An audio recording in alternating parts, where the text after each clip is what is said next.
নমস্কার বন্ধুরা, সুস্বাদে তোমাদের সবাইকে স্বাগত। তো জগদ্ধাত্রী পূজা পরিক্রমা নিয়ে আজ আবারও চলে এসেছি। আজকের পর্বে তোমাদের সাথে আমি দুটি পূজা মণ্ডপের ভিডিও শেয়ার করব। তবে আজকে কিন্তু চন্দননগরের জগদ্ধাত্রী পূজার ভিডিও নিয়ে আমি আসিনি। আজ তোমাদের সাথে আমি শেয়ার করব চন্দননগরের পাশেই ভদ্রেশ্বরের দুটি পূজা মণ্ডপের ভিডিও। তো এই দুটি পূজা মণ্ডপ তোমাদের ঘুরে দেখাবো। প্রথমেই এখন যে পূজা মণ্ডপটিতে আমরা ঢুকছি এটি হচ্ছে ভদ্রেশ্বরের কৃষ্ণপট্টির পূজা মণ্ডপ। তো এই মণ্ডপটি তৈরি করা হয়েছিল আঙ্করভাট মন্দিরের আদলে। আঙ্করভাট মন্দির সম্বন্ধে আমি খুব বেশি কিছু জানি না, যেটুকু তথ্য আমি জোগাড় করতে পেরেছি তোমাদের সাথে সেটুকুই শেয়ার করছি।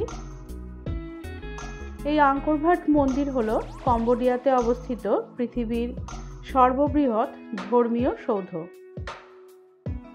1150 খ্রিস্টাব্দে খেমার রাজা দ্বিতীয় সূর্যবর্মনের নির্দেশে এই মন্দিরটি নির্মাণ করে এটা ভগবান বিষ্ণুকে উৎসর্গ করা হয়েছিল। আর পরে এটি আস্তে আস্তে একটি হিন্দু বৌদ্ধ মন্দিরে রূপান্তরিত করা হয়। মণ্ডপটা কিন্তু ভীষণ সুন্দর সাজানো হয়েছিল,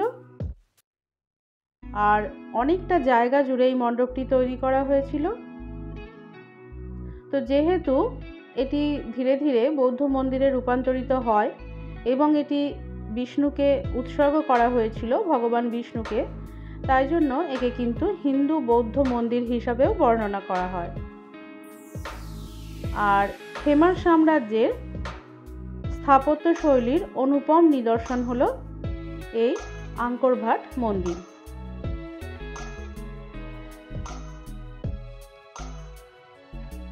তো ইউনেস্কো কিন্তু এই মন্দিরটিকে বিশ্ব ঐতিহ্যমণ্ডিত স্থান হিসাবে স্বীকৃতি দিয়েছেন।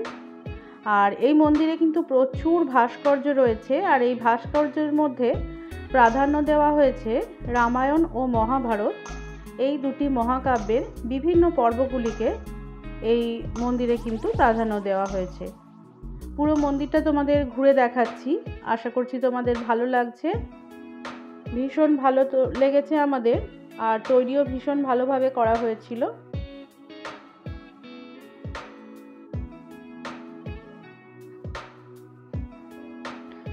এখন তোমরা দেখতে পাচ্ছ ভদ্রেশ্বরের কৃষ্ণপট্টির মা জগদ্ধাত্রীর মূর্তি।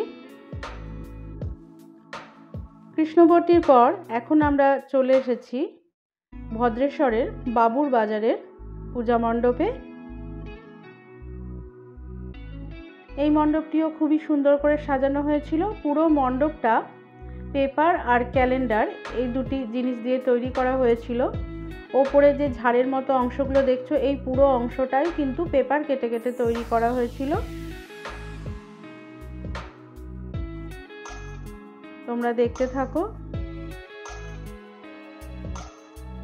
তো বন্ধুরা, আজকের পর্বে আমি তোমাদের সাথে ভদ্রেশ্বরের এই দুটি পূজা মণ্ডপের ভিডিও শেয়ার করছি। আশা করছি তোমাদের ভালো লেগেছে। ভালো লেগে থাকলে অবশ্যই একটা লাইক আর কমেন্ট করার অনুরোধ রইল। আর বন্ধুরা, আমার যেহেতু এটি রান্নার চ্যানেল, তো যদি আমার কাছ থেকে তোমরা ভালো ভালো রান্না শিখতে চাও তাহলে কিন্তু অবশ্যই আমার চ্যানেলটিকে সাবস্ক্রাইব করে বেল আইকনটি ক্লিক করার অনুরোধ জানালাম।